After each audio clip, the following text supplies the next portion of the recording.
3 minuti. Buonasera a tutti. Allora, io vi voglio testimoniare il fatto di essere così, di aver avuto un dono. Il dono è quello, quando ho avuto la fortuna di entrare nei Lions, di scoprire, ma non subito, sottolineo non subito, un aspetto importante e che è il motivo per cui io stasera sono qui assieme a voi e assieme a tanti altri. Cioè non il piacere di armonia, stare insieme. Io voglio essere testimone della gioia di essere Lions. La gioia è un'altra cosa. La gioia al servizio, la gioia per la disponibilità a tutti. È quello il motore trainante, al di là della formazione, al di là della conoscenza, la gioia di essere Lions. Questa testimonianza, credo, nel rapporto con il socio è fondamentale.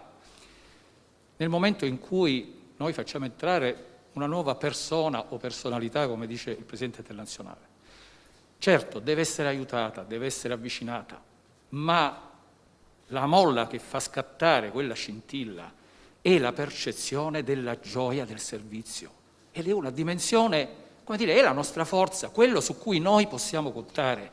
E questo è un aspetto, io darò anche un mio piccolo contributo per iscritto, come tanti altri, come è giusto che sia, però credo che questo, dal mio punto di vista, è l'aspetto fondamentale.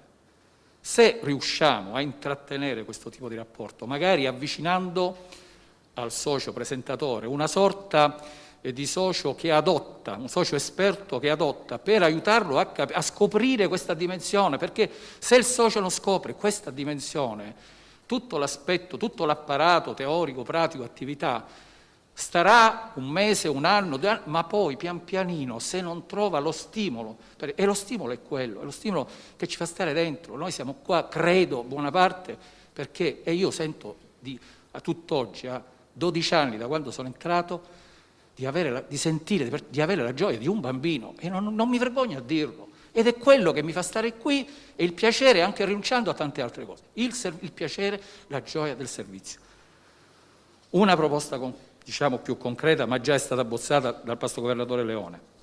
Allora, per quanto riguarda il distretto, credo che dovremmo, al di là se sburocratizzare o tagliare, diciamo, gli officer, e questa è una cosa che è discussione da tanto tempo, ma comunque una soluzione da considerare, credo, possa essere quella di dare una funzione reale ai comitati, che purtroppo per vari motivi negli anni sono stati i comitati inutili. Magari i delegati hanno fatto delle attività, ma i comitati non riescono con questa conformazione. Quale potrebbe essere la proposta?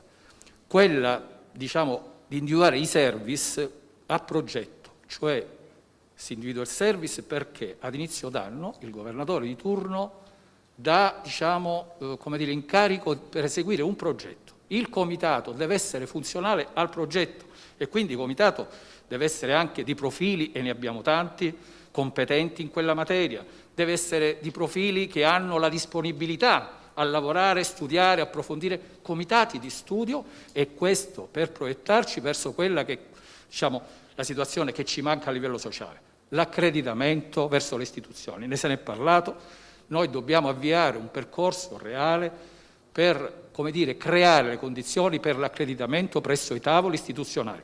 Se non lavoriamo in questa direzione, resteremo sempre ai margini, pur facendo delle cose importanti e meravigliose. Grazie.